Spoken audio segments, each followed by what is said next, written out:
Terrific success and joyful happiness. I am grateful to be alive and have the great opportunity of experiencing another glorious day. Thank you for that. I am constantly surrounded by a healing white light that protects and guides me every step of the way. I am always in the right place at the right time, doing exactly what I love to do. I am focused and have a clear view of what my goals are and how I want to go about achieving them. Life is simple and easy, and I realize that it's all about savoring each moment and being grateful for the luxurious pleasure it gives me and everyone around. I appreciate the goodness of every wonderful moment. Any person may become great. There is a principle of power in every person. By the intelligent use and direction of this principle, man can develop his own mental faculties. Man has an inherent power by which he may grow in whatsoever direction he pleases, and there does not appear to be any limit to the possibilities of his growth.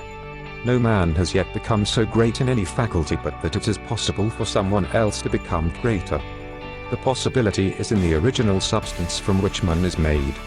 Genius is omniscience flowing into man. Genius is more than talent. Talent may merely be one faculty developed out of proportion to other faculties, but genius is the union of man and God in the acts of the soul. Great men are always greater than their deeds. They are in connection with a reserve of power that is without limit. We do not know where the boundary of the mental powers of man is. We do not even know that there is a boundary. The power of conscious growth is not given to the lower animals. It is man's alone and may be developed and increased by him.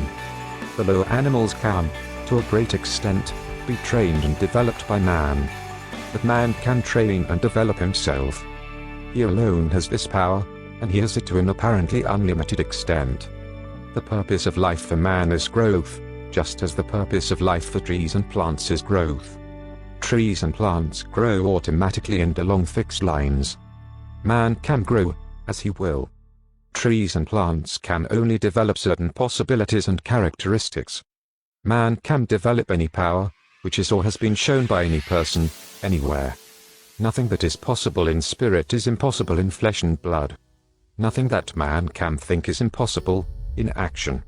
Nothing that man can imagine is impossible of realization. Man is formed for growth, and he is under the necessity of growing. It is essential to his happiness that he should continuously advance.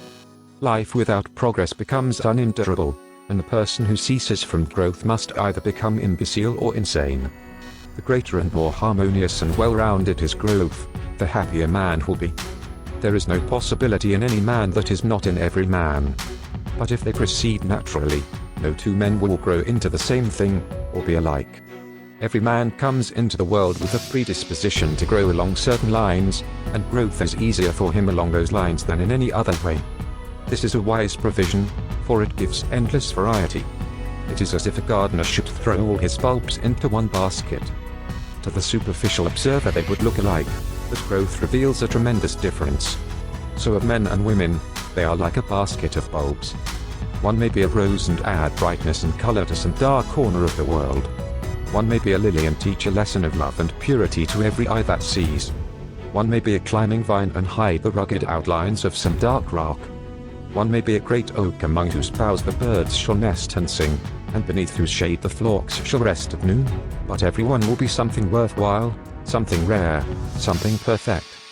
There are undreamed of possibilities in the common lives all around us. In a large sense, there are no common people. In times of national stress and peril, the cracker-box loafer of the corner store and the village drunkard become heroes and statesmen through the quickening of the principle of power within them. There is a genius in every man and woman, waiting to be brought forth. Every village has its great man or woman. someone to whom all go for advice in time of trouble. Someone who is instinctively recognized as being great in wisdom and insight. To such one the minds of the whole community turn in times of local crisis. He is tacitly recognized as being great. He does small things in a great way. He could do great things as well if he did but undertake them. So can any man. So can you. The principle of power gives us just what we ask of it. If we only undertake little things, it only gives us power for little things. But if we try to do great things in a great way, it gives us all the power there is.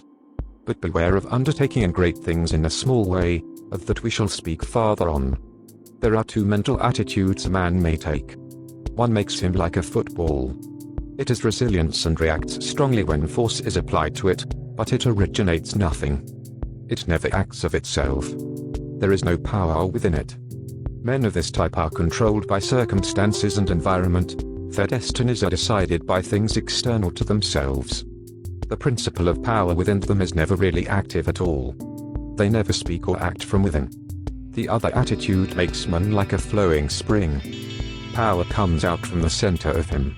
He has within him a well of water springing up into everlasting life. He radiates force. He is felt by his environment. The principle of power in him is in constant action. He is self-active. He hath life in himself. No greater good can come to any man or woman than to become self-active. All the experiences of life are designed by Providence to force men and women into self-activity. To compel them to cease being creatures of circumstances and master their environment. In his lowest stage, man is the child of chance and circumstance and the slave of fear. His acts are all reactions resulting from the impingement upon him of forces in his environment. He acts only as he is acted upon. He originates nothing. But the lowest savage has within him a principle of power sufficient to master all that he fears.